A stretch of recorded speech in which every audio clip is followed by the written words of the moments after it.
નમસ્કાર મિત્રો, ધોરણ 10ની વિજ્ઞાનની નવી પુસ્તિકા આવી ગઈ છે અને એના આપણે પ્રકરણ 1ના ચોથા ભાગમાં પ્રવેશ કરવા જઈ રહ્યા છીએ. તો મિત્રો, ભાગ જે ચોથો છે એના અગાઉ આપણે 3 ભાગ જે જોયા છે એ 3 ભાગ પછી આપણે ચોથા ભાગમાં જ્યારે પ્રવેશ કરીશું ત્યારે આપણે ઘણું બધું શીખી ગયા હોય એવું આપણને ફિલિંગ થવું જોઈએ. તો મિત્રો, આ જે ચોથો ભાગ છે એ વિઘટન પ્રક્રિયાઓને અનુલક્ષીને આપણે લેવામાં આવે છે. તો સૌથી પહેલાં રાસાયણિક પ્રક્રિયાઓ વિશેની થોડીક વધુ વાત કરી લઈએ અગાઉ કે રાસાયણિક પ્રક્રિયા અને રાસાયણિક પ્રક્રિયાઓ ઉપરથી એના બનતા સમીકરણો અને સમીકરણો બન્યા પછી આપણે એના કેટલાક પ્રકારો વિશે શીખ્યા અને આ જે પ્રકારો છે એને કેટલાક વિડીયો સ્વરૂપમાં આપણે જોવાનો પ્રયત્ન કર્યો. આ જે વિડીયો જે છે એ વિડીયો જોવાથી આપણને આપણી જે વિઝ્યુઆલિટી છે એટલે કે આપણે જે જોવા માગીએ છીએ આપણે વધુ સારી રીતે એને ઓળખી શકતા હોઈએ છીએ. કારણ કે મિત્રો, તમે જાણો છો કે હવેનું શિક્ષણ જે છે એ આપણું શિક્ષણ એ હંમેશા કેવું થઈ ગયું છે? પ્રવૃત્તિમય શિક્ષણ. તો પ્રવૃત્તિઓ તો આપણે કરવાની જ છે, એના માટે આપણે પ્રયોગશાળામાં પણ જવાનું છે અને પ્રયોગશાળામાં આપણે જઈશું અને પ્રયોગશાળામાં ગયા પછી આપણે આ પ્રયોગો આપણે આપણી જાતે જ કરવાના છે, પરંતુ સૌપ્રથમ શિક્ષકની હાજરીમાં કરીશું અને પછી આપણે જાતે કરતા થઈ જઈશું. બરાબર? તો મિત્રો, આનો અર્થ એવો થશે કે દરેક વિદ્યાર્થી પોતાની જાતે શીખતો થઈ જાય. હવે રાસાયણિક પ્રક્રિયા એક તો શબ્દ જ એવો છે આપણા માટે કે રાસાયણિક પ્રક્રિયા એટલે જોઈને આપણને એમ થાય છે કે આમાં એવી કઈ પ્રક્રિયાઓ કરવાની આવશે, પણ આપણે અગાઉ પણ જોઈ ગયા છીએ કે આપણા આસપાસ થતી બધી જ પ્રક્રિયાઓ જે છે એ રાસાયણિક પ્રક્રિયાઓ હોય છે, પરંતુ કેટલીક પ્રક્રિયાઓ જો જીવમાં થતી હોય તો એને આપણે જીવ રાસાયણિક પ્રક્રિયા એટલે કે જૈવ રાસાયણિક પ્રક્રિયા કહીએ છીએ. આવી રાસાયણિક પ્રક્રિયાઓ જે છે એમાં આપણે વિઘટન પ્રક્રિયા જોવાનો પ્રયત્ન કરીએ. દાખલા તરીકે વિઘટન પ્રક્રિયા છે તો કોઈ એક પ્રક્રિયા એની સૌપ્રથમ વ્યાખ્યા જોવાનો પ્રયત્ન કરીએ આપણે કે કોઈ એક પ્રક્રિયકને જો તમે ઉષ્મા આપો અને એનું જો 2 કે 2થી વધુમાં એટલે કે નિપજમાં રૂપાંતર થતું હોય તો આવી પ્રક્રિયાને આપણે વિઘટન પ્રક્રિયા કહીશું. મિત્રો, હવે અત્યાર સુધી આપણે જે કંઈ પણ પ્રક્રિયાઓ શીખ્યા છીએ એ બધી જ પ્રક્રિયાઓમાં આમાંથી કેટલીક પ્રક્રિયાઓ આવી ગઈ છે, પરંતુ હવે એને આપણે જુદી પાડવા માટે જઈ રહ્યા છીએ. અહીંયા એક પ્રક્રિયા આપણને આપેલી છે 2FeSO4, એમાંથી Fe2O3 વત્તા SO2 વત્તા SO3 આવી એક પ્રક્રિયા આપણને આપેલી છે. તો ફેરસ સલ્ફેટની પ્રક્રિયા જ્યારે કરીએ આપણે ત્યારે એમાંથી ઉષ્મા ઉમેરવામાં આવશે અને ઉષ્મા જ્યારે ઉમેરશું ત્યારે Fe2O3 બનશે અને Fe2O3 બન્યા પછી SO2 અને SO3 જેવા ગેસ એમાંથી બહાર નીકળતા હોય છે. તો મિત્રો, અહીંયા શું થયું પહેલાં આપણે એ જોઈ લઈએ. અહીંયા આપણી વ્યાખ્યા જે છે એ વ્યાખ્યાને આપણે અનુરૂપ થયા કે નહીં.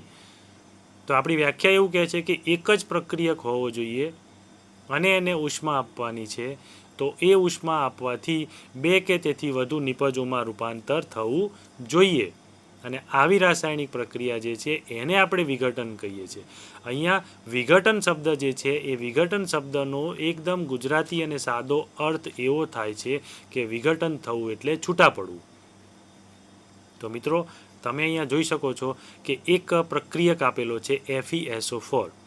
એનું જ્યારે વિઘટન થશે એટલે કે એક પ્રક્રિયકમાંથી જ્યારે આપણને 3 નિપજ મળતી હશે ત્યારે આપણે એવું કહી શકીશું કે આ પ્રક્રિયા જે છે એ વિઘટન પ્રક્રિયા છે.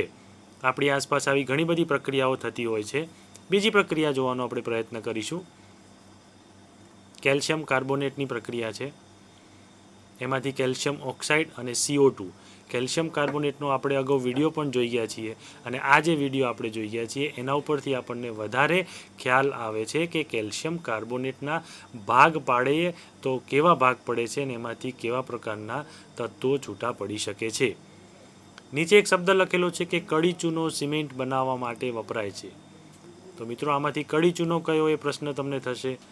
તમે અગાઉ શીખી ગયા છો કે CaO કેલ્શિયમ ઓક્સાઇડ જે નિપજ છે આપણી પ્રથમ નિપજ જેને આપણે કડી ચૂનો કહીએ છીએ અને આ કડી ચૂનામાંથી આપણે શું બનાવ્યું હતું? લાઇમસ્ટોન બનાવ્યો હતો.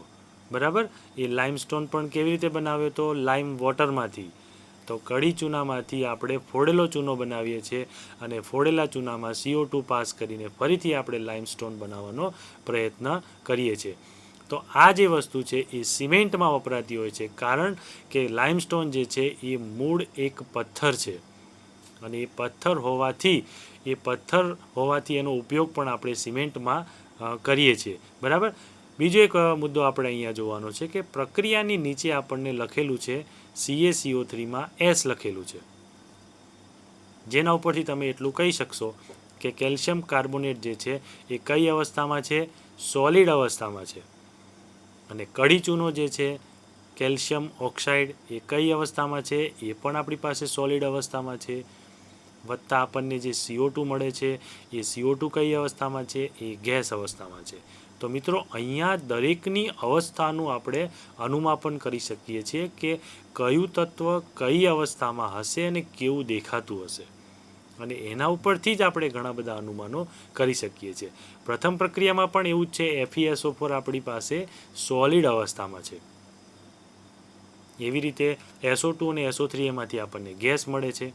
તો આ જે ગેસ મળે છે એમાં Fe2O3 જે દ્રાવણ બને છે એ એક્વેરિયસનું દ્રાવણ હોય છે, અને SO2 અને SO3 એવા બે પ્રકારના ગેસ આપણને આ પ્રક્રિયા દ્વારા મળે છે. તો મિત્રો આ આપણી વિઘટન પ્રક્રિયા છે, અને વિઘટન પ્રક્રિયા જે છે એ વિઘટન પ્રક્રિયા ઉપરથી તમે શું શીખ્યા? તો આ બંને પ્રક્રિયા ઉપરથી આપણે એવું કહી શકીએ કે જે પ્રક્રિયાની અંદર એક જ પ્રક્રિયક હોવો જોઈએ, અને એમાંથી 2 અથવા 2થી વધારે અથવા 4 પણ હોઈ શકે કે 5 પણ હોઈ શકે છે. પણ આટલી બધી નિપજમાં જો રૂપાંતર થતું હોય તો આપણે એવું કહી શકીએ કે આ પ્રક્રિયા એ વિઘટન પ્રક્રિયા છે, બરાબર. હવે આવા કેટલાય ઉદાહરણો આપણી બુકમાં આપેલા છે, અને દરેક ઉદાહરણને આપણે અલગ અલગ તારવી અને આપણે જોઈ શકતા હોઈએ છીએ કે એમાંથી વિઘટન પ્રક્રિયા કઈ છે અને સંયોગીકરણ પ્રક્રિયા કઈ છે. પછી એની પ્રવૃત્તિ પણ આપણે પ્રયોગશાળામાં કરી શકીએ છીએ, અને પ્રવૃત્તિના આપણે ઘણા બધા વિડીયો પણ જોયા છે, અને કેટલાક વિડીયો હવે આપણે આ સેશનમાં પણ જોવાના છીએ. હવે એક પ્રવૃત્તિ કરવા માટેનો પ્રયત્ન કરીશું આપણે. પ્રવૃત્તિ નંબર 5 આપણી બુકમાં આપેલી છે. પ્રવૃત્તિ નંબર 5 જે આપણી બુકમાં આપેલી છે, અને આકૃતિને ધ્યાનથી જોવાનો પ્રયત્ન કરીશું. આકૃતિમાં આપણને એવું કંઈક દેખાઈ રહ્યું છે કે એક વિદ્યાર્થી બર્નરની જ્યોત ઉપર કંઈક ગરમ કરી રહ્યો છે. તો બર્નરની જ્યોત ઉપર જ્યારે કોઈ પણ પદાર્થને આપણે ગરમ કરતા હોઈએ ત્યારે સૌથી પહેલાં આપણે શું ધ્યાન રાખવું પડતું હોય છે કે બર્નરની જ્યોત ઉપર કોઈ પદાર્થને આપણે ગરમ કરીએ ત્યારે ગરમ કરતી વખતે એ બર્નરમાંથી જે ધુમાડો નીકળે છે અથવા જે પદાર્થને ગરમ કરીએ છીએ એમાંથી જે ધુમાડો નીકળે છે એ આપણા નાકની એટલે કે આપણા શરીરની વિરુદ્ધ દિશામાં જવો જોઈએ, કારણ કે કોઈ પણ પદાર્થને ગરમ કરવાથી એમાંથી કેવો ધુમાડો નીકળશે, કેવી સ્મેલ નીકળશે એ આપણે શરૂઆતમાં પારખી શકતા નથી હોતા. અહીંયા આપણને એક કસનળી દેખાય છે. એ કસનળીને બ્યુરેટ સ્ટેન્ડમાંથી સ્ટેન્ડ વડે પકડી અને એને ગરમ કરવામાં આવે છે.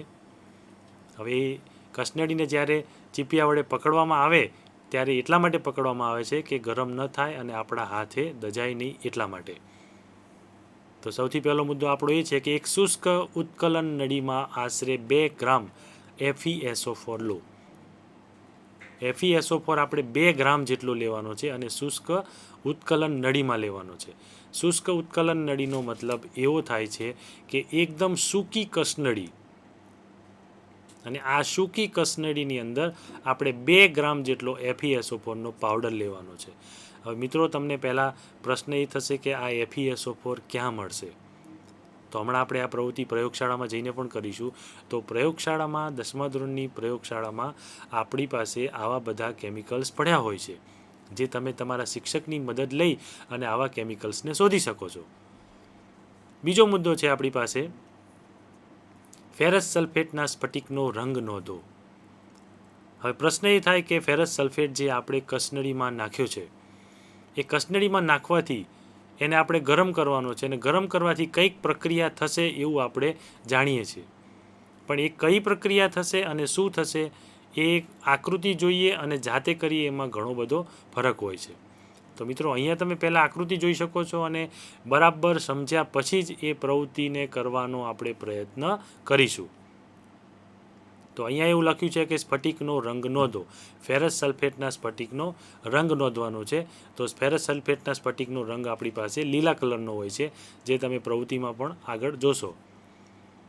આકૃતિમાં દર્શાવ્યા મુજબ કંઈક ધુમાડો નીકળતો હોય એવું પણ આપણે જોઈ શકીએ છીએ. અને એમાંથી જે સ્મેલ નીકળે છે એ સ્મેલને આપણે આપણા નાકથી દૂર રાખવાનો પ્રયત્ન કરીશું. મિત્રો, આપણે જાણીએ છીએ કે કેમિકલ્સ એ બહુ ખતરનાક વસ્તુ હોય છે. એમાંથી કેટલાક એવા કેમિકલ્સ પણ છે, દાખલા તરીકે ક્લોરોફોર્મ જેવા કે જેને સૂંઘવાથી બેભાન પણ થઈ જવાય છે. તો આવા કેમિકલ્સ પણ હેઝાર્ડસ હોય છે. એ સિવાય પણ બીજા ઘણા બધા કેમિકલ્સ નુકસાનકારક હોય છે કે જેનાથી આપણે આપણા શ્વાસોશ્વાસમાં પણ તકલીફ અનુભવીએ છીએ. હવે ત્રીજો મુદ્દો છે આપણી પાસે કે ઉત્કલન નળીને બર્નર પર ગરમ કરો. તમે જોઈ રહ્યા છો મિત્રો કે એક વિદ્યાર્થી બર્નર પર ગરમ કરી રહ્યો છે અને ગરમ કરતી વખતે એનો હાથ જે છે એ મોઢાની આગળ રાખવો પડે છે, એટલે એમાંથી કોઈ પણ પ્રકારનો ધુમાડો આપણા નાક અને મોઢા સુધી પહોંચતો નથી હોતો.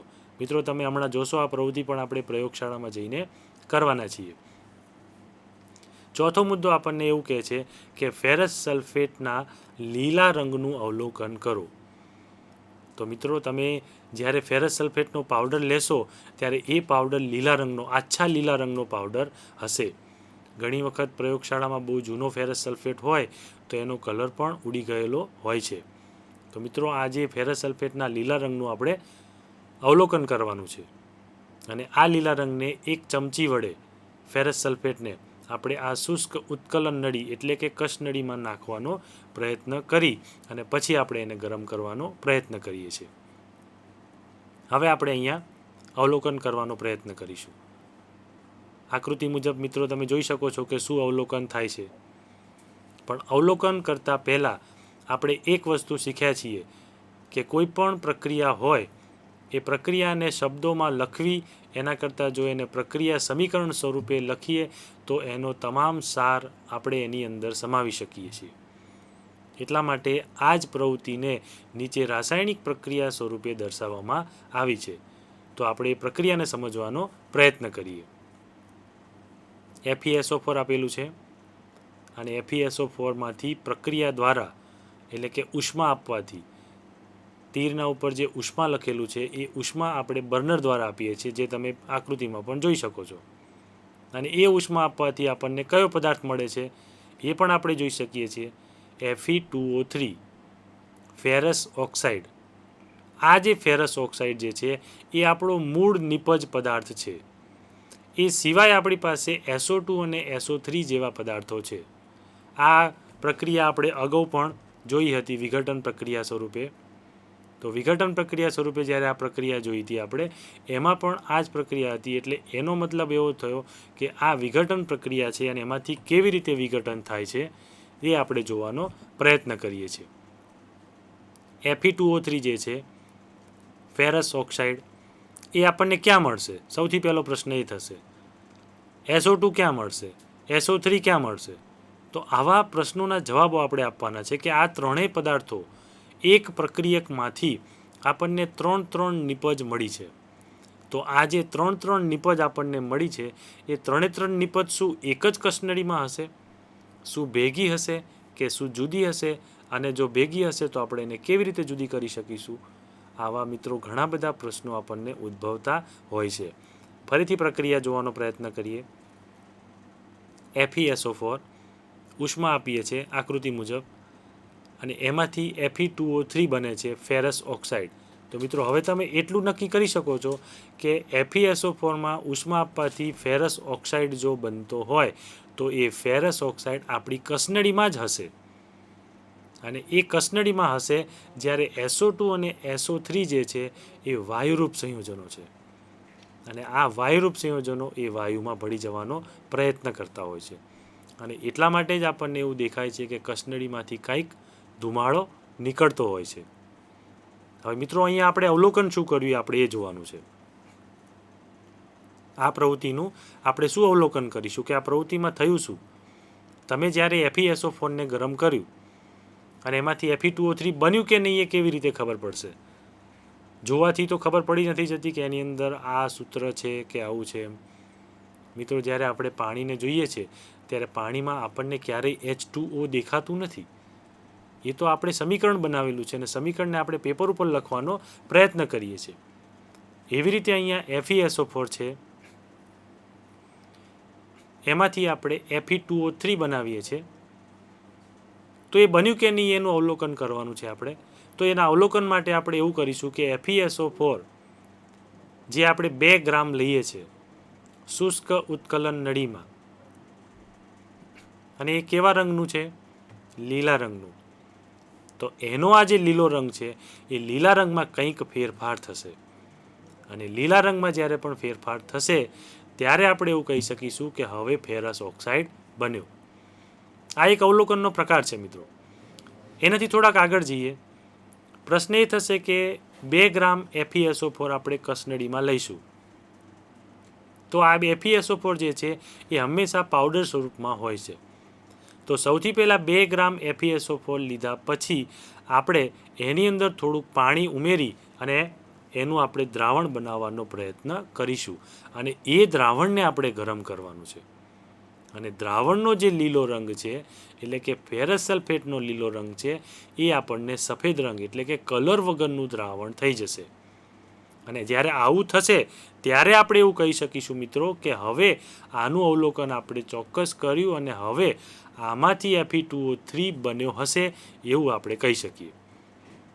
અને 2 ગેસ છે આપણી પાસે, SO2 અને SO3. તો આવા 2 ગેસ સ્વરૂપના તત્વો એ આપણને કસનળીમાંથી બહાર નીકળતા દેખાશે. હવે આ ગેસનું અવલોકન કરવું હોય તો કેવી રીતે કરી શકાશે મિત્રો? એ પણ કરી શકાશે.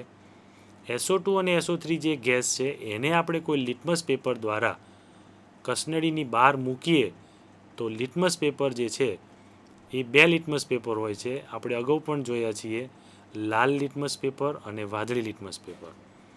તો આ બંને ગેસ કેવી અવસ્થામાં હોય છે? એસિડ વર્ષા માટે જવાબદાર તત્વો છે, એટલે એ એસિડિક તત્વો છે.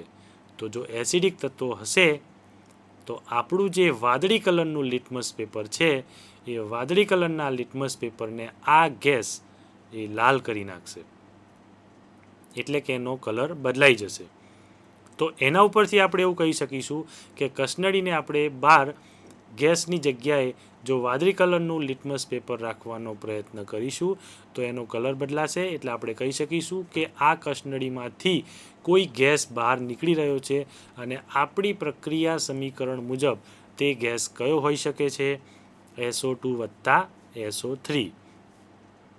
તો મિત્રો અહીંયા હવે Fe2O3 દ્રાવણમાં રહી જાય છે અને SO2 અને SO3 દ્રાવણની બહાર જતા રહે છે વાયુ સ્વરૂપે. એટલે આપણી પાસે કસનળીમાં FeSO4 નાખ્યું હતું અને આપણી પાસે કસનળીમાં Fe2O3 રહ્યું, એવું આપણે કંઈક અવલોકન કર્યું. અને આ અવલોકન કરવા માટે આપણે શેની જરૂર પડી? ઉષ્માની જરૂર પડી. અને ઉષ્માની જ્યારે જરૂર પડે છે ત્યારે ઉષ્મા વગર પ્રક્રિયા થતી નથી મિત્રો. અને જ્યારે જ્યારે ઉષ્માની જરૂર પડે છે ત્યારે એક સ્વરૂપમાંથી બીજા સ્વરૂપમાં રૂપાંતર થઈ શકે છે. તો મિત્રો તમે અહીંયા એક વસ્તુ જોઈ શકો છો કે અહીંયા આપણી પાસે આ પ્રક્રિયામાં પ્રક્રિયક કેટલા છે? એક જ છે. અને નિપજ કેટલી મળી છે આપણને? 3 નિપજ મળી છે. તો એક પ્રક્રિયક છે અને 3 નિપજ મળી છે. તો એનો મતલબ એમ થયો કે એક પ્રક્રિયામાંથી 3 પ્રકારની જો નિપજ મળતી હોય તો એ એકમાંથી 3 છૂટા પડ્યા છે, એટલે આવી છૂટા પડવાની ક્રિયાને આપણે વિઘટન પ્રક્રિયા કહીએ છીએ. વિઘટન પ્રક્રિયા દર્શાવવા માટેનું આ સુંદર ઉદાહરણ આપણી પાસે છે. એટલે કે આ પ્રવૃત્તિ 5 જે છે, હવે આપણે આ પ્રવૃત્તિ 5ને પ્રયોગશાળામાં જઈ અને કરવાનો પ્રયત્ન કરીશું. અને એ પ્રયોગશાળામાં જ્યારે આપણે જાતે કરીશું ત્યારે આપણને વધારે ખ્યાલ આવશે. તો હવે આપણે પ્રયોગશાળામાં જઈએ.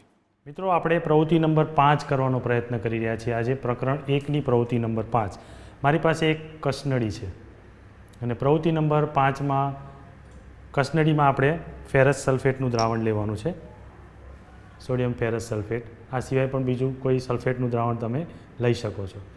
આ જે દ્રાવણ છે એને આપણે કસનળીમાં લઈને ગરમ કરવાનો પ્રયત્ન કરીશું. તો સૌપ્રથમ થોડોક પાવડર લેવાનો પ્રયત્ન કરીએ આની અંદર.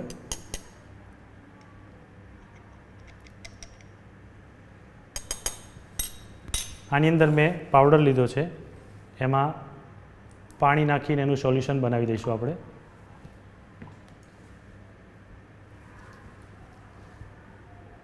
આ આપણું સલ્ફેટનું દ્રાવણ તૈયાર છે. હવે આ દ્રાવણને આપણે ગરમ કરવાનો પ્રયત્ન કરીએ છીએ. આપણી પાસે અહીંયા સ્પિરિટ લેમ્પ આપેલો છે. સ્પિરિટ લેમ્પ ઉપર ગરમ કરવાનો પ્રયત્ન કરીએ છીએ.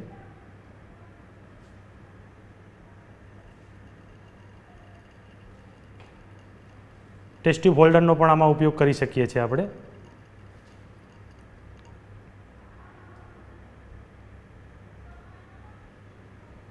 અહીંયાના કલરમાં પરિવર્તન આપણને જોવા મળતું હોય છે.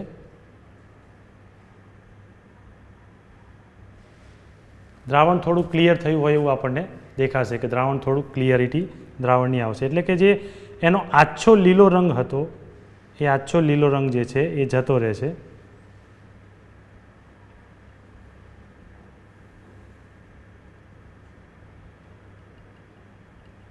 દ્રાવણ જેમ જેમ ગરમ થશે એમ એના રંગની અંદર પરિવર્તન આવશે. તો આ રંગનું જે પરિવર્તન છે તે તમે ધીરે ધીરે જોઈ શકો છો. અને અમુક વસ્તુ એટલે કે અમુક પાવડર જે છે એને ઓગળતા થોડોક સમય વાર પણ લાગતી હોય છે.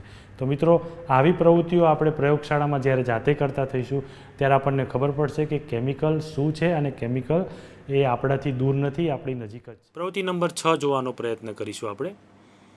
પ્રવૃત્તિ નંબર 6ની તમે આકૃતિ અહીંયા જોઈ શકો છો. પ્રવૃત્તિ નંબર 6ની આકૃતિ એવું કહે છે આપણને કે જેમ પ્રવૃત્તિ 5માં આપણે કંઈક એકમાંથી 3 જુદા પાડ્યા એમ અહીંયા પણ આપણે કંઈક એકમાંથી 3 જુદા પાડવાના છે. એટલે કે આ પ્રક્રિયા પણ આપણી વિઘટન પ્રક્રિયાનું સ્વરૂપ છે એવું આપણે કહી શકીએ છીએ. બરાબર. તો મિત્રો, તમે આકૃતિમાં સૌપ્રથમ જોઈ અને કહી શકો છો કે અહીંયા પણ એક બર્નર છે અને એક ટેસ્ટ ટ્યુબ હોલ્ડર દ્વારા ટેસ્ટ ટ્યુબને પકડી અને ગરમ કરવામાં આવે છે એવું આપણને કંઈક દેખાઈ રહ્યું છે. તો અહીંયા આપણે ફક્ત કેમિકલ્સ બદલવાનું છે. પ્રવૃત્તિ એ જ ટાઈપની આપણી પાસે છે. અહીંયા લખ્યું છે કે એક ઉત્કલન નળીમાં આશરે 2 ગ્રામ લેડ નાઇટ્રેટનો પાવડર લેવાનો છે. 2 ગ્રામ જેટલો લેડ નાઇટ્રેટનો પાવડર આપણે લઈએ છીએ. હવે સૌપ્રથમ આપણે શું કરીશું? ઉત્કલન નળીમાં 2 ગ્રામ જેટલો લેડ નાઇટ્રેટનો પાવડર લઈશું. પછી એની અંદર થોડુંક પાણી નાખીશું, કસનળીને હલાવીશું અને કસનળીને હલાવ્યા પછી એ દ્રાવણને સેચ્યુરેટેડ દ્રાવણ એટલે કે એ દ્રાવણને પ્રોપરલી મિક્સ કરીશું. હવે આવું કેમ કરવું પડે છે? જ્યારે કોઈ પણ દ્રાવણ એકદમ પરફેક્ટલી મિક્સ થઈ જાય ત્યારે આપણે એની અંદરથી કોઈ પણ પ્રકારનું અવલોકન કરી શકતા હોઈએ છીએ. બરાબર. તો મિત્રો, આ જે અવલોકન જે છે એ અવલોકનકારની દ્રષ્ટિએ કેવું હોવું જોઈએ એ આપણે જોવાનું છે. અહીંયા ઉત્કલન નળીને આપણે હોલ્ડર વડે પકડી અને જ્યોત ઉપર ગરમ કરવાનો પ્રયત્ન કરી રહ્યા છીએ. તો અગાઉની પ્રક્રિયા મુજબ અહીંયા પણ આપણે ગરમ કરીશું તો એકમાંથી 2 કે 3 કે 4 એવા સમીકરણો આપણને મળવાના છે. પણ અહીંયા જ્યારે આપણે અવલોકન કરીશું ત્યારે આપણને કલર ચેન્જ ન પણ થાય અથવા આપણને બીજું પણ કંઈક દેખાઈ શકે છે. તો એ અવલોકન આપણે કરવાનો પ્રયત્ન કરીશું. તો અવલોકન કરતાં પહેલાં આપણે એક વસ્તુ સમજી લઈએ કે આપણે ટેસ્ટ ટ્યુબ હોલ્ડર દ્વારા ઉત્કલન નળીને પકડી અને જ્યોત ઉપર ગરમ કરીએ છીએ. જ્યારે પકડીને જ્યોત ઉપર ગરમ કરીશું ત્યારે એનો અર્થ એવો થાય છે કે આપણી એમાંથી કોઈ પણ પ્રકારની સ્મેલ નીકળશે. એટલે કે કેમિકલ્સને ગરમ કરવાથી એમાંથી કોઈ પણ એક વાયુ તો નીકળતો જ હોય છે, આપણે એવું માનીને ચાલીશું. એટલે નાક અને મોઢાથી આપણે દૂર રાખવાનો પ્રયત્ન કરીશું. તમે આકૃતિમાં જોઈ શકો છો. હવે એનું અવલોકન કરવાનો પ્રયત્ન કરીએ. અવલોકન કરવા માટે આપણે શું કરીશું? કસનળીમાંથી કંઈક નીકળતું હોય એવું આપણને દેખાઈ રહ્યું છે. કથ્થાઈ રંગનો ધુમાડો ઉત્પન્ન થાય છે અને જે NO2 વાયુ છે એવું આપણે પ્રવૃત્તિ મુજબ બતાવી શકીએ છીએ કે કથ્થાઈ રંગનો જે ધુમાડો છે એનું આપણે ઓબ્ઝર્વેશન કરી શકીએ છીએ. કથ્થાઈ રંગ જે છે એ એકદમ ડાર્ક રંગ હોય છે અને એ આપણે નરી આંખે જોઈ શકીએ છીએ. તો આવો ધુમાડો એમાંથી ઉત્પન્ન થશે અને એ ધુમાડો એટલે કે એ કથ્થાઈ રંગ શું હશે? એ નાઇટ્રોજન ડાયોક્સાઇડ હશે. એટલે કે NO2 વાયુ હશે એવું આપણે કહી શકીએ છીએ. આ વસ્તુ તમે આકૃતિમાં પણ જોઈ શકો છો. આકૃતિમાં તમને ધુમાડો પણ દેખાય છે. અને આ ધુમાડો જોયા પછી તમે શું નિર્ણય પર આવ્યા હશો કે આ કથ્થાઈ રંગનો ધુમાડો છે કે નથી, અને જો છે તો એ નાઇટ્રોજન ડાયોક્સાઇડ છે કે નહીં, NO2. આવું પણ આપણે કહી શકતા હોઈએ છીએ. હવે પ્રક્રિયા જોવાનો પ્રયત્ન કરીએ આપણે. આપણી જે પ્રક્રિયા છે 2PbNO3 ટ્વાઇસ, આપણી પાસે લેડ નાઇટ્રેટ આપેલો હોય છે અને લેડ નાઇટ્રેટનું આ સૂત્ર છે PbNO3 ટ્વાઇસ, અને એના નીચે લખેલું છે S, એટલે કે સોલિડ અવસ્થામાં હોય છે, પાવડર સ્વરૂપમાં હોય છે. અને જ્યારે એને તીર મારી અને તીર ઉપર ઉષ્મા લખવામાં આવે છે એટલે એનો મતલબ એમ થાય છે કે આપણે શુષ્ક કસનળીમાં એટલે કે ઉત્કલન નળીમાં લેડ નાઇટ્રેટનું દ્રાવણ બનાવીએ છીએ પાવડર લઈને એમાં પાણી નાખીને. તો એમાંથી આપણને 3 વિભાજનમાં જોવા મળે છે. એક પાવડરનું 3 પ્રકારે વિભાજન જોવા મળે છે. એમાંથી PbO બને છે વત્તા 4 NO2. જે 4 લખેલા છે એ તો તમે જાણો છો મિત્રો કે પ્રક્રિયાને સંતુલિત કરવા માટે લખેલા છે. એટલે એમાંથી NO2 આવો વાયુ નીકળે છે અને વત્તા O2 વાયુ નીકળે છે. તો O2 વાયુને તો મિત્રો આપણે જાણીએ છીએ હવામાં રહેલો O2 વાયુ. હવે O2 વાયુ જે છે એનો રંગ કલર એ કેવો હોય છે એ પણ આપણે જાણીએ છીએ. ઓક્સિજન વાયુ એ રંગવિહીન, સ્વાદવિહીન અને ગંધવિહીન હોય છે, જે આપણે નરી આંખે જોઈ શકતા નથી. આપણી આસપાસ ઘણો બધો વાયુ રહેલો છે આવો, અને આ જે વાયુ આપણી આસપાસ રહેલો છે એ એવો વાયુ છે કે જે રંગવિહીન, સ્વાદવિહીન અને ગંધવિહીન છે, પરંતુ આ વાયુની અંદર NO2 વાયુ મિક્સ કરેલો છે. હવે એ ઓક્સિજન વાયુ રંગ વગરનો છે, પણ NO2 વાયુ જ્યારે એની અંદર મિક્સ થાય છે ત્યારે એનો રંગ કથ્થાઈ રંગનો થઈ જાય છે. અને આ કથ્થાઈ રંગ જે છે એ જ્યારે કસનળીમાંથી બહાર નીકળે છે ત્યારે આપણે એનો ધુમાડો ઓળખી શકીએ છીએ. અને આ ધુમાડો નરી આંખે દેખાય છે આપણને, એટલે આપણે એને જોઈ શકીએ છીએ અને એનું ઓબ્ઝર્વેશન એટલે કે અવલોકન કરી શકીએ છીએ કે આ પ્રક્રિયા પૂરી થઈ હશે. એટલે અહીંયા પણ તમે પ્રક્રિયામાં જોઈ શકો છો કે PbNO3 ટ્વાઇસ, PbNO3 ટ્વાઇસ એ સોલિડ છે. એને જ્યારે આપણે ઉષ્મા આપીએ છીએ ત્યારે PbO જે બને છે એ પણ આપણી પાસે સોલિડ સ્વરૂપમાં બને છે. અને એમાંથી NO2 અને O2 આ 2 પ્રકારના ગેસ બનતા હોય છે. અને આ ગેસ સ્વરૂપ જે છે એ હંમેશા કસનળીમાં રહેતા નથી, એ કસનળીની બહાર નીકળી જાય છે. તો આવું કસનળીની જ્યારે બહાર નીકળી જતું હોય છે ત્યારે આપણે એનું ઓબ્ઝર્વેશન કરી શકતા નથી હોતા. પરંતુ જો એનો કલર બદલાતો હોય અને જો આપણે એને નરી આંખે જોઈ શકતા હોઈએ તો જ આપણે એનું ઓબ્ઝર્વેશન કરી શકીએ છીએ. એટલા માટે અહીંયા કથ્થાઈ રંગનો જે ધુમાડો જે છે એ કથ્થાઈ રંગનો ધુમાડો એ આપણે NO2 વાયુ છે એવું આપણે સાબિત કરી શકીએ છીએ. તો મિત્રો આ પ્રક્રિયા ઉપરથી આપણે એવું કહી શકીએ કે આ પ્રક્રિયાની અંદર આપણી પાસે પ્રક્રિયક કેટલા છે? પ્રક્રિયક આપણી પાસે એક જ છે. અને આ પ્રક્રિયામાં નિપજ કેટલી છે?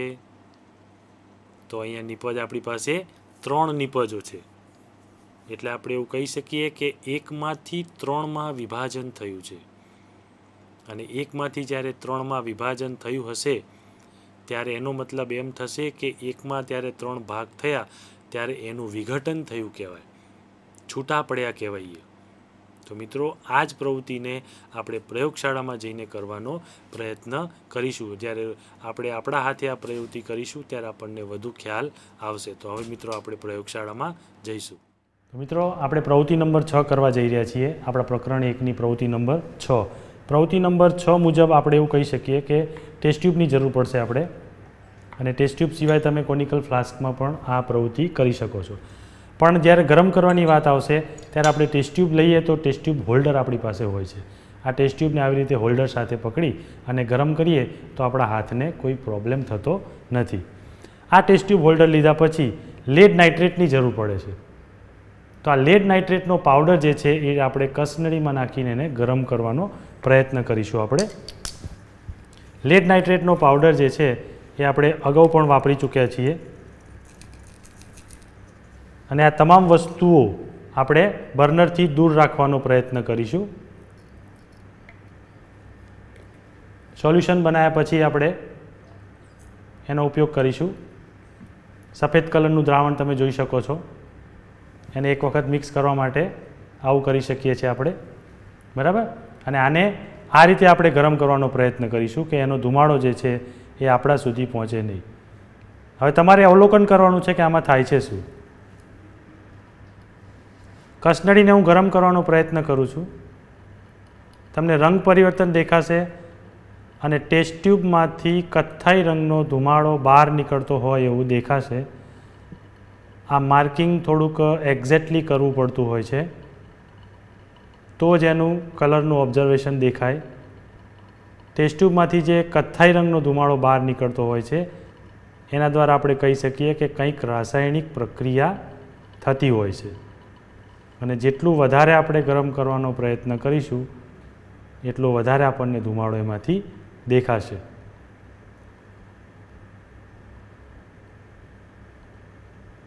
તો મિત્રો અહીંયા એના રંગમાં કોઈ પરિવર્તન થતો નથી, ફક્ત રંગ થોડોક ઝાંખો પડે છે. પરંતુ એની અંદરથી જે ધુમાડો નીકળે છે કથ્થાઈ રંગનો એ આપણા લેડ નાઇટ્રેટ સાથે કોઈક પ્રક્રિયા થાય છે અથવા આમાંથી કંઈક છૂટું પડે છે એવું આપણે કહી શકીએ. તો આ જે છે એ જ આપણી રાસાયણિક પ્રક્રિયાઓ છે અને આવી ઘણી બધી રાસાયણિક પ્રક્રિયાઓ આપણે કરી શકીએ છીએ. આ તો લેડ નાઇટ્રેટ હતું, એની જગ્યાએ તમે બીજો કોઈ નાઇટ્રેટ લઈને પણ આવી પ્રક્રિયા કરી શકો છો. અને આવી પ્રક્રિયાઓ કરવા માટે આપણે રાસાયણિક લેબની જરૂર પડતી હોય છે. પણ ફક્ત ને ફક્ત ધ્યાન એટલું રાખવાનું છે કે એ જે છે ધુમાડો એ આપણા નાક સુધી પહોંચે નહીં, એને વિરુદ્ધ દિશામાં રાખવાનું હોય છે. મિત્રો, આ વિઘટન પ્રક્રિયા જે છે એ શું આપણી આસપાસ બને છે? એક સૌથી સાદો સવાલ છે મારો તમને, કે આપણી આસપાસ એવી કોઈ ઘટના બને છે કે જેમાં વિઘટન પ્રક્રિયાઓ થતી હોય? તો હા મિત્રો, તમે જોઈ શકો છો કે જ્યારે કોઈ પણ પદાર્થ સડી જતો હોય છે તો એ સડી જતો હોય ત્યારે વિઘટન થતું હોય છે એનું. તમે જોઈ શકો છો કે રસ્તા ઉપર જ્યારે કોઈ જીવ મરી જાય છે ત્યારે એ જીવ મરી જાય ત્યારે એનું વિઘટન થઈ જાય છે. એની અંદર નાના નાના બેક્ટેરિયા, વાયરસ, કીડા પડી જાય છે અને એ વાતાવરણમાં ભળી જતા હોય છે અને એનું ડિકમ્પોઝિશન થઈ જાય છે, વિઘટન થઈ જાય છે. તો આ જે વિઘટન થવાની પ્રક્રિયાઓ છે એ આપણી આસપાસ જ બનતી હોય છે. આવી વિઘટનની ઘણી બધી પ્રક્રિયાઓ છે. એવા કેટલાક પૃથ્વી પર જીવો પણ છે કે જે વિઘટન પ્રક્રિયા ખૂબ જ સારી રીતે કરી શકે છે.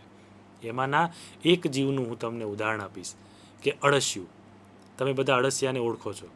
અળસિયું એક એવું જીવ છે કે જે જીવ આ વિઘટન પ્રક્રિયા માટે ખૂબ જ જવાબદાર છે. તમે મિત્રો સેન્દ્રિય ખાતરનું નામ સાંભળ્યું હશે. તો આ જે સેન્દ્રિય ખાતર છે એ આ પૃથ્વી પરનું સૌથી શ્રેષ્ઠ ખાતર ગણાય છે. અને એ ખાતર બનાવવા માટે કોણ જવાબદાર છે? આપણો આ જીવ અળસિયું. આ અળસિયા દ્વારા આવા સેન્દ્રિય ખાતરો બનતા હોય છે. તો મિત્રો, તમે વિચાર કરો કે ભગવાનની આ કેટલી સુંદર રચના છે કે તમે અળસિયાને માટી ખવડાવો છો અને એમાંથી એ તમને ખાતર આપે છે. તો મિત્રો, આવું મેં અગાઉ પણ વાત કરી હતી કે જો આ સૃષ્ટિ ઉપરથી, આ પૃથ્વી ઉપરથી કચરો દૂર કરવો હોય તો એનો ખૂબ જ સુંદર ઉપાય છે જે આપણે ડિપાર્ટમેન્ટ પાડેલા છે કે ખાવાલાયક કચરો અલગ, પ્લાસ્ટિકનો કચરો અલગ, કાચનો કચરો અલગ. એમાં જે ખાવાલાયક કચરો છે એ તમામે તમામ કચરો આપણે જો કોઈ ઢોરને ખવડાવી દઈએ, કોઈ ગૌશાળામાં કે કોઈ તબેલામાં જઈને આપણે એમને ખવડાવીએ તો તમે વિચાર કરો કે એ જ કચરો એ ગાયો અથવા ભેંસો ખાઈ અને એમાંથી તમને સુંદર મજાનું ગોબર આપશે ને જે સેન્દ્રિય ખાતરમાં કન્વર્ટ થઈને તમારા જ ખેતરમાં સુશોભિત થશે અને એ તમારા જ ખેતીમાં પાક ઉત્પાદન માટે કામ લાગશે. તો મિત્રો, આ એવી કઈ ફેક્ટરી છે કે જે ફેક્ટરીમાં આટલી સુંદર વિઘટન પ્રક્રિયા થાય છે? જ્યારે આ વિઘટન પ્રક્રિયા આપણે જાતે કરવી હોય તો આપણે નથી કરી શકતા.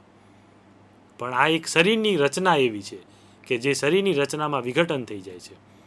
મિત્રો, આપણું જે આ શરીર છે એ શરીરને ચલાવવા માટે આપણે કેટલાક તત્વોની જરૂર પડે છે. જેમાંના કેટલાક છે પ્રોટીન્સ છે, વિટામિન્સ છે, કાર્બોદિત દ્રવ્યો છે. તો આ તત્વો ક્યાંથી લેવા જવાના આપણે? તો આપણને ભૂખ લાગે છે ત્યારે આપણે ખોરાક લઈએ છીએ. ખોરાક જુદા જુદા પ્રકારના હોય છે અને દરેક ખોરાકની અંદર આવા તત્વો છુપાયેલા હોય છે.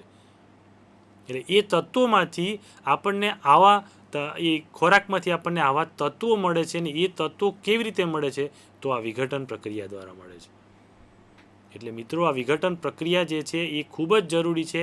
એટલે આપણને ક્યારે એવું ના થવું જોઈએ કે આ વિઘટન પ્રક્રિયાઓ એ રાસાયણિક પ્રક્રિયાઓ છે, પણ જ્યારે કોઈ જીવમાં થતી હોય ત્યારે આ પ્રક્રિયાઓને આપણે જૈવ રાસાયણિક પ્રક્રિયા કહીએ છીએ.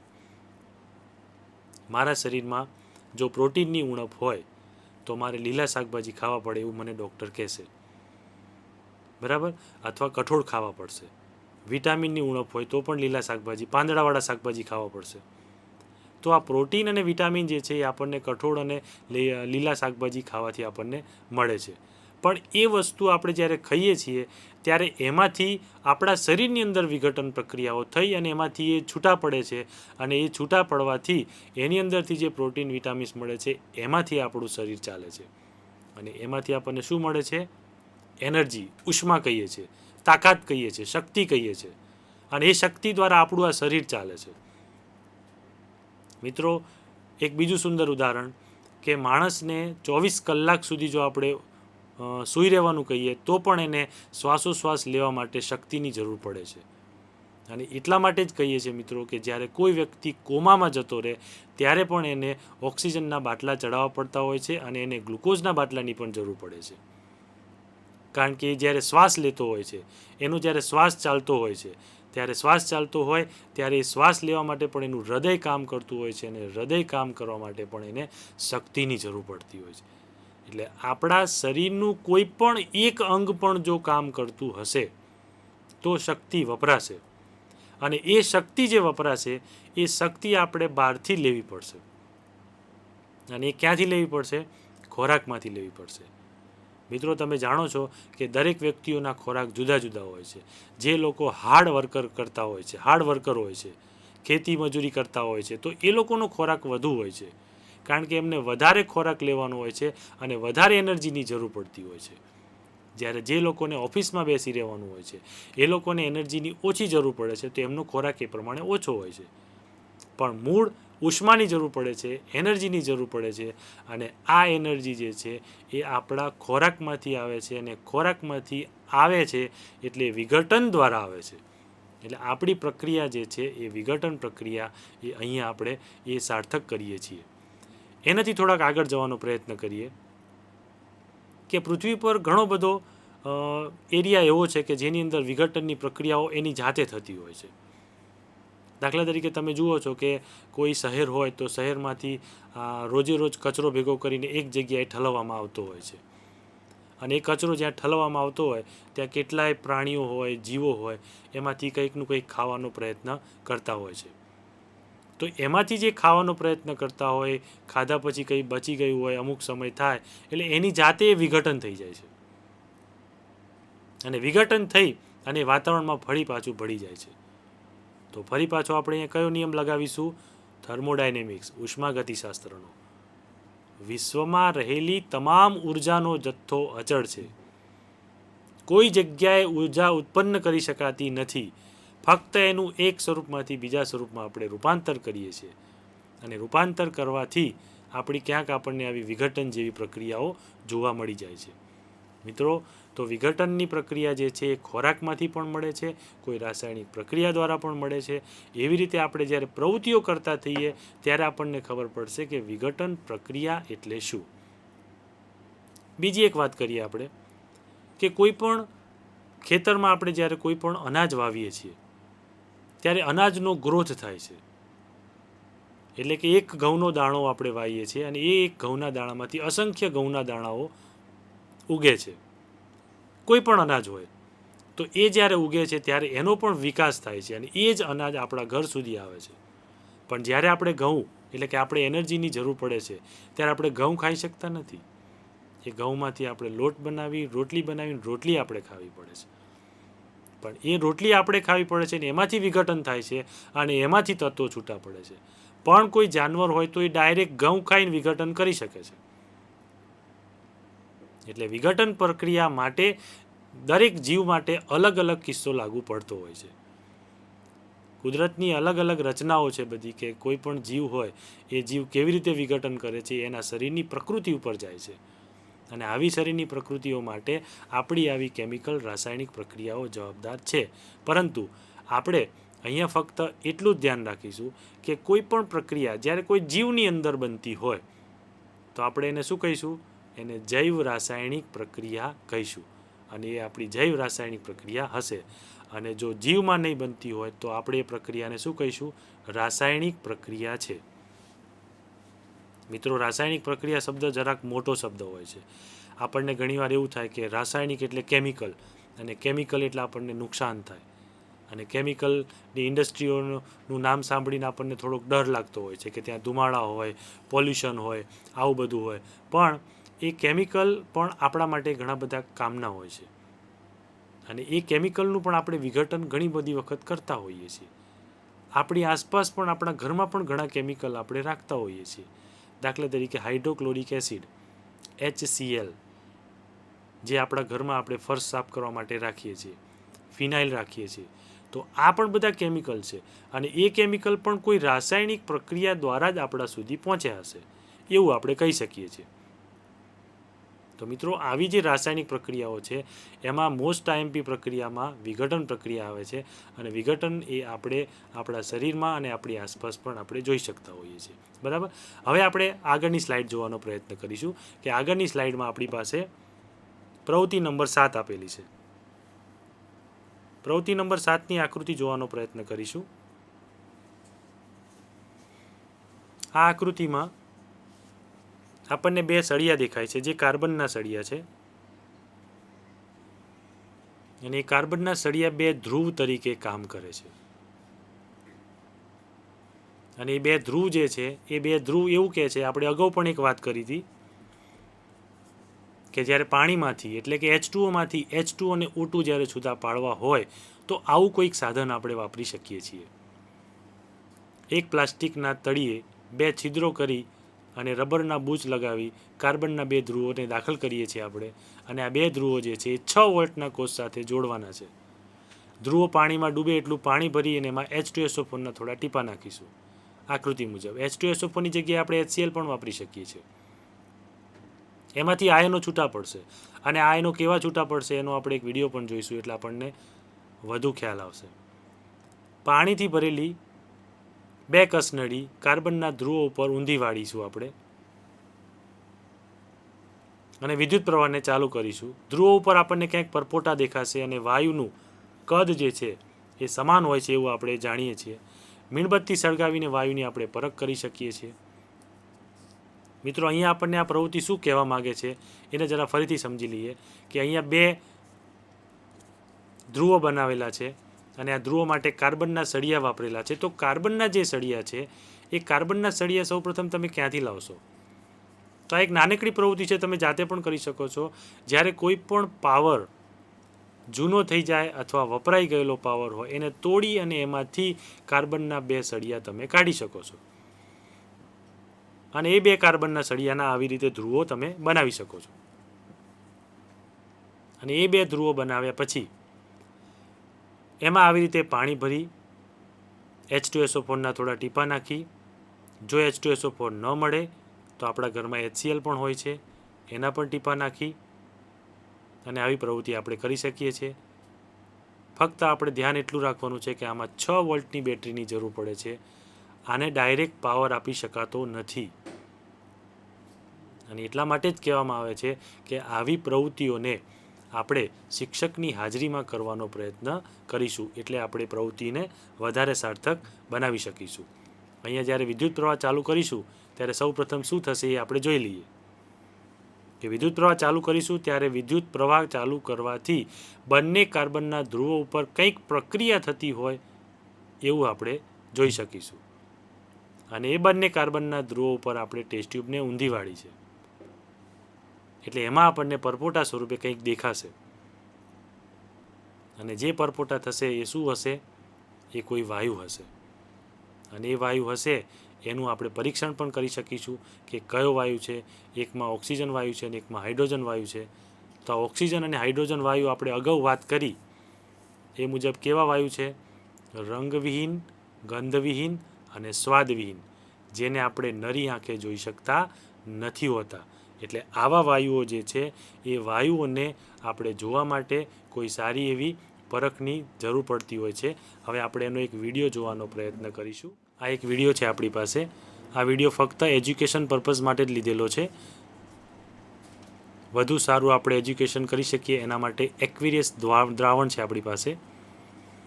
અહીંયા આપણે જે દ્રાવણ લીધેલું છે એ દ્રાવણ NaClનું છે, સોલ્ટનું. અને સોલ્ટ જે છે એ સોડિયમ ક્લોરાઇડ છે, જે તમે જોઈ શકો છો મિત્રો, જે આપણા ઘરમાં પણ હોય છે સોલ્ટ, NaCl.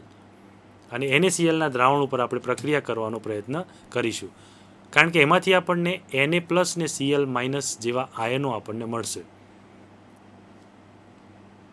આકૃતિમાં તમે જોઈ શકો છો આવા આયનો દ્રાવણની અંદર તરતા હોય છે, જે આપણે નરી આંખે જોઈ શકતા નથી હોતા, પણ એ દ્રાવણો જે છે એ આવા વિદ્યુત ધ્રુવ તરીકે કાર્ય કરતા હોય છે અને ધ્રુવ પર જમા થતા હોય છે, જેને કેટાયન અને એનાયન સ્વરૂપે આપણે દર્શાવીએ છીએ. આ પ્રવૃત્તિ મિત્રો ધ્યાનથી જોઈશું આપણે. કોપરના 2 સળિયા લઈ અને બીકરમાં આવી રીતે ધ્રુવ બનાવી શકો છો તમે. આપણી જે ચોપડીની આકૃતિ હતી એના કરતાં થોડીક જુદી બનાવવાનો પ્રયત્ન કરેલો છે. અને આ ઇલેક્ટ્રિકલ કરંટ પસાર કરવાનો છે. અને ઇલેક્ટ્રિકલ કરંટ જ્યારે પસાર કરીશું ત્યારે આવી કોઈ પ્રક્રિયા થશે, એટલે કે ધ્રુવો જે મુક્ત અવસ્થામાં ફરતા હોય છે, એની અંદર ઇલેક્ટ્રોન્સ જે હોય છે એ ઇલેક્ટ્રોન હંમેશા મુક્ત અવસ્થામાં ફરતા હોય છે. જ્યારે ધન આયનો હોય એ સ્થિર હોય છે, પરંતુ જ્યારે એમાંથી કરંટ પસાર કરવામાં આવશે ત્યારે બધા એક જ દિશામાં જશે, તમે જોઈ શકો છો. અને આ બધા એક જ દિશામાં જ્યારે જશે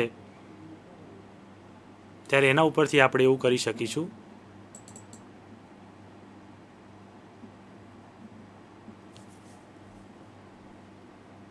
ઇલેક્ટ્રોડ જે છે એ શું કામ કરે છે એ આપણે જોઈ શકીએ છીએ.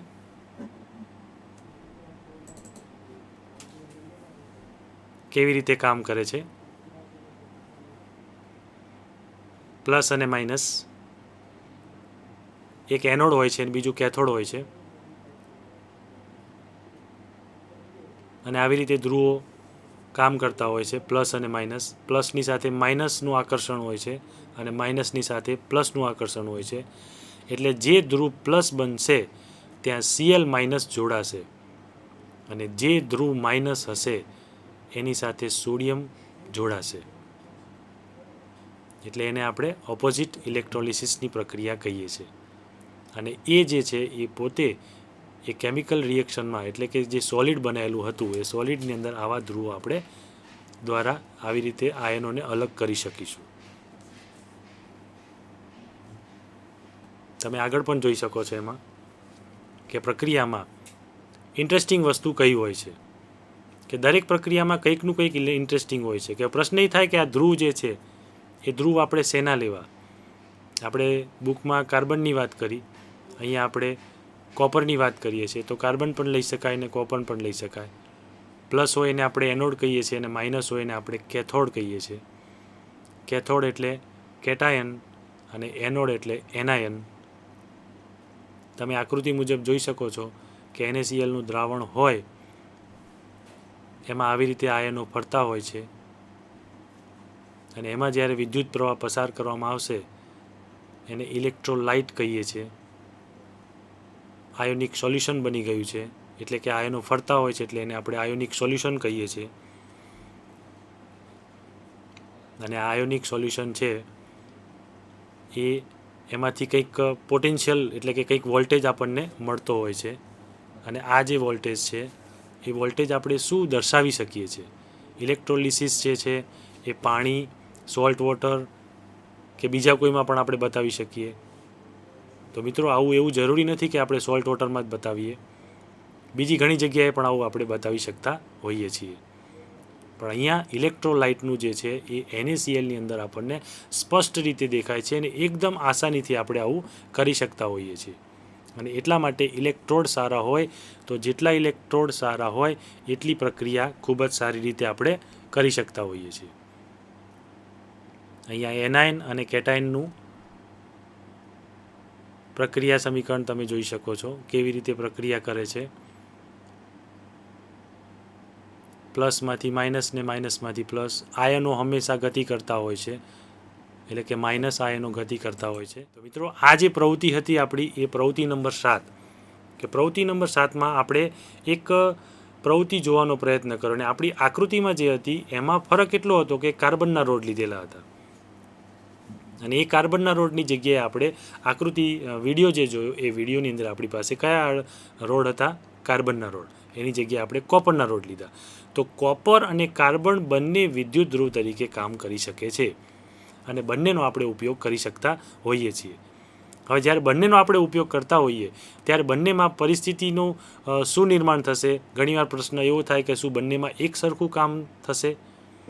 તો મિત્રો અહીંયા જવાબ એવો મળશે કે બંને એક જ કામ કરતા હોય છે. ઘણી વખત તમે એક કાર્બન અને એક કોપર પણ લઈ શકો છો, તો પણ આપણને વિદ્યુત ધ્રુવ તરીકે કામ કરશે અને વિદ્યુત ધ્રુવ તરીકે આપણે આવું કરી શકીશું આપણે. બરાબર? તો આવી રીતે આપણે બીજો એક પ્રશ્ન અહીંયા ઉપસ્થિત થશે કે ભાઈ NaClનું દ્રાવણ કેમ લીધું? મિત્રો એટલા માટે કે NaCl આપણને જલ્દીથી અવેલેબલ થાય છે. Sodium chloride.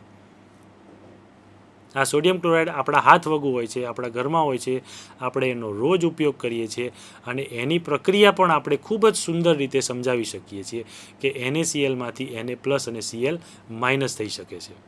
તો આ પ્લસ અને માઇનસવાળી જે પ્રક્રિયા છે એ આપણે અગાઉ પણ શીખ્યા છીએ 9મા ધોરણમાં. એટલા માટે NaClનો ઉપયોગ કરીએ તો પ્લસ અને માઇનસ એ આયનો જે તરતા હોય છે એ કેથોડ અને એનોડ ઉપર જમા થઈ અને આપણે એવું જોઈ શકીએ છીએ કે પાણી ધીરે ધીરે ઓછું થાય છે. અને પાણી ધીરે ધીરે ઓછું થાય એટલે આપણે એવું કહી શકીએ કે કંઈક પ્રક્રિયા આની અંદર થતી હોય છે. અને કંઈક પ્રક્રિયા થાય એટલે આપણે એવું કહી શકતા હોઈએ છીએ કે આની અંદર, એટલે કે આ રાસાયણિક પ્રક્રિયામાં અમુક ગેસ નીકળતા હોય જે કેવા હોય છે? Cl2 ગેસ પણ એવો છે કે જે નરી આંખે તમે ન જોઈ શકો. તો વાયુરૂપ તત્વો જે છે એની એક આ તકલીફ હોય છે કે જેને આપણે નરી આંખે નથી જોઈ શકતા, કારણ કે મોટા ભાગના વાયુરૂપ તત્વો જે છે એ કેવા હોય છે? રંગ વગરના, એટલે કે રંગવિહીન હોય છે અને ગંધ વગરના પણ હોય છે. તો રંગ અને ગંધ ના હોય તો તમે એને કેવી રીતે પારખી શકો? અને એટલા માટે જ આપણે કહીએ છીએ કે પારખવા માટે આપણી પાસે લિટમસ પેપર જેવા કોઈ સાધનો હોય અથવા બીજી કોઈ પ્રક્રિયા દ્વારા પણ આપણે એને ઓળખી શકતા હોઈએ છીએ.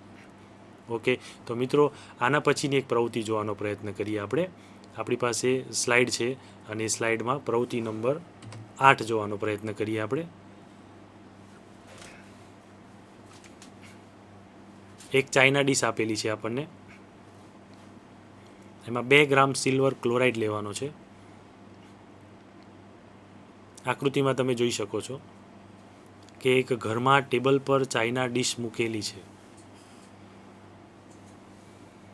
અને બહારથી સૂર્યપ્રકાશ આવે છે અને ચાઇના ડીશમાં સિલ્વર ક્લોરાઇડ છે. હવે સિલ્વર ક્લોરાઇડનો રંગ કેવો હોય અને કેવો થશે એ આપણે જોવાનું છે. અહીંયા પ્રક્રિયામાં બીજું કાંઈ જ કરેલું નથી, ફક્ત એવું લખેલું છે કે તેનો રંગ કેવો છે અને થોડીવાર માટે ચાઇના ડીશને સૂર્યપ્રકાશમાં મૂકી રાખો. તો થોડા સમય પછી સિલ્વર ક્લોરાઇડના રંગનું અવલોકન કરો. બીજું કાંઈ જ કરવાનું નથી. પ્રક્રિયા તમે નીચે જોઈ શકો છો. AgCl, 2AgCl અને AgClમાં સૂર્યપ્રકાશ આવે છે બહારથી અને એ સૂર્યપ્રકાશ આવવાથી એના 2 ભાગ પડે છે, 2Ag + Cl2. તો અહીંયા AgCl જે હતું એ સોલિડ ફોર્મમાં હતું, જે આપણે ચાઇના ડીશમાં લીધેલું હતું અને એની ઉપર જ્યારે સૂર્યપ્રકાશ પડે છે ત્યારે એમાંથી સિલ્વર ધાતુ છૂટી પડે છે અને એ સિલ્વર ધાતુ પણ ઘન સ્વરૂપે હોય છે. પણ એમાંથી Cl2 વાયુ જ્યારે નીકળે છે ત્યારે એ Cl2 વાયુ ગેસ સ્વરૂપમાં હોય છે અને એ ગેસ સ્વરૂપમાં નીકળતો સિલ્વર વાયુ Cl2 વાયુ જે છે એ Cl2 વાયુ હવામાં ભળી જાય છે અને હવામાં જ્યારે ભળી જાય છે ત્યારે Ag જે છે સિલ્વર એકલું ચાઇના ડીશમાં વધે છે.